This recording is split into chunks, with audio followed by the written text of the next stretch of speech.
নমস্কার, ওয়াও স্বাদের আরও একটি ব্লগে আপনাদের সকলকে খানাপিনা ও হেলদি শুভেচ্ছা জানাচ্ছি। আচ্ছা ভাবুন তো, বিরিয়ানি মানেই সেই ঝাঁঝালো মশলা, মাখা মাংস, কিন্তু আজ বিরিয়ানির ক্যানভাসে ঢুকে পড়েছে এক রঙিন শিল্পী, এক টুকরো কাঁচা আম। সে রঙে সবুজ, স্বাদে কাঁচা মিঠে, সে যেন বলে উঠল আমিও পারি বিরিয়ানির রাজ্যে ঢুকতে। এই ম্যাঙ্গো বিরিয়ানিটা আমাকে প্রথম বানিয়ে খাইছিল শুভ, তাই আজ ওকেই বললাম তুই আজ রান্নাটা সব বন্ধুদের সাথে শেয়ার কর না। যাই বলুন, বিরিয়ানি বেরেস্তা ছাড়া যেন কেমন একটা ফিকে ফিকে লাগে। বেরেস্তার জন্য প্রথমে পেঁয়াজ কেটে নিচ্ছে, এরপর কাটা হচ্ছে আজকের কুইন, যার নাম কাঁচা আম। একটা ঢাকনাযুক্ত পাত্রে প্রথমে জল দিয়ে তাতে গরম মশলা ও একটু তেল দিয়ে ফুটিয়ে চালটাকে দিয়ে দেবেন। ওই রাইসটা মোটামুটি 80% কুক হয়ে গেলে হালকা জল ছেড়ে নামিয়ে নেবেন।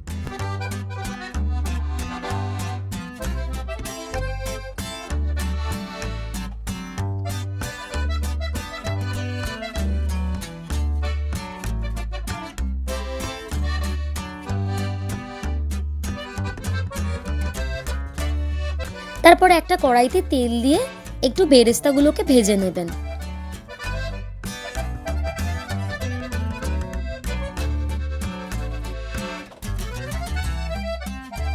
কাঁচা আমগুলোকে এবার নুন হলুদ দিয়ে হালকা ভেজে তুলে রাখবেন। এরপরেই কিন্তু বিরিয়ানির আসল প্রেমটাকে তৈরি করতে হবে আপনাদের, বিরিয়ানি মশলা।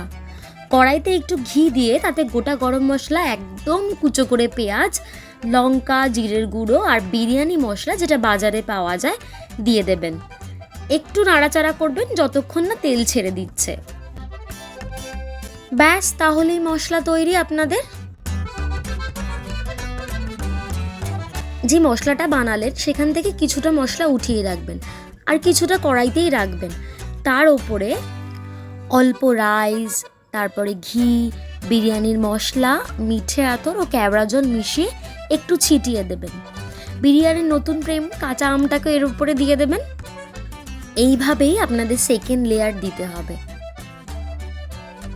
আপনারা যতটা পরিমাণ রান্না করবেন সেরকম পরিমাণে আপনারা লেয়ার দিতে পারেন, অসুবিধে নেই।